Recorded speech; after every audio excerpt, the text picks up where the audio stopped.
আজকে আমরা বক্রদৈর্ঘ্য নিয়ে আলোচনা করব। প্রথমে সংজ্ঞা আলোচনা করব, সূত্র আলোচনা করব, আবার তাৎপর্য আলোচনা করব। শুরু করা যাক।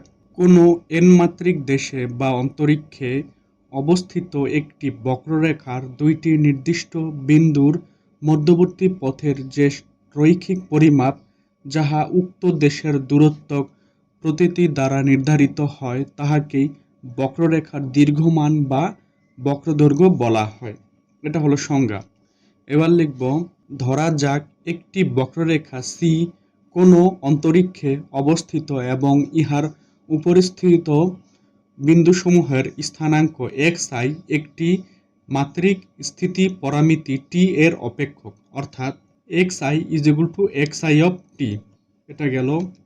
এবার লিখব, যেখানে t এর মান t1 হইতে t2 পর্যন্ত বিস্তৃত।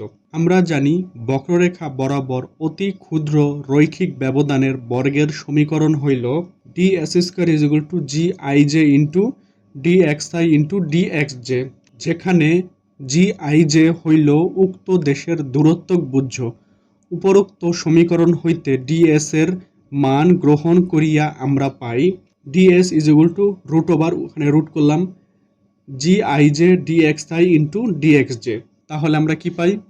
এখন সম্পূর্ণ বক্ররেখাটির দৈর্ঘ্য s নির্ণয় করিবার নিমিত্তে আমাদিগকে t1 হইতে t2 সীমার মধ্যে সমাকলন করিতে হইবে। তাহলে কি পাই?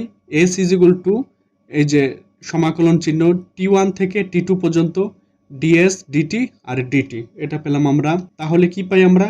এই যে ds এর মান তো আমরা জানি, এটা gij, তাহলে dxi dt dxj dt dt হয়ে গেল।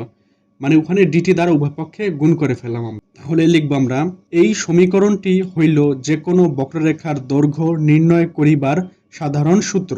তাৎপর্য আমরা লিখব, এক হচ্ছে পরামিতিক স্বাধীনতা।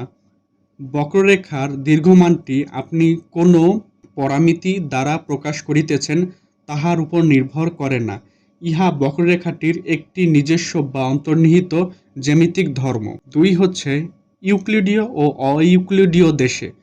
সমতল বা ইউক্লিডীয় দেশে এই দীর্ঘমানটি সরলরেখার ন্যায় প্রতীয়মান হয়, কিন্তু বক্র বা রিমানীয় অন্তরীক্ষে যেমন গোলকের উপরিভাগ এই দীর্ঘমানটি সর্বদা বক্রপথ অনুসরণ করে। তিন হচ্ছে দূরত্ব প্রতীতির ভূমিকা। বক্ররেখার দৈর্ঘ্য সরাসরি gij বা দূরত্ব প্রতীতির উপর নির্ভরশীল। যদি দেশের প্রকৃতি পরিবর্তিত হয়, যেমন বেলনাকার হইতে গোলকীয়, তবে একই বিন্দুর মধ্যবর্তী দীর্ঘমানও পরিবর্তিত হইবে।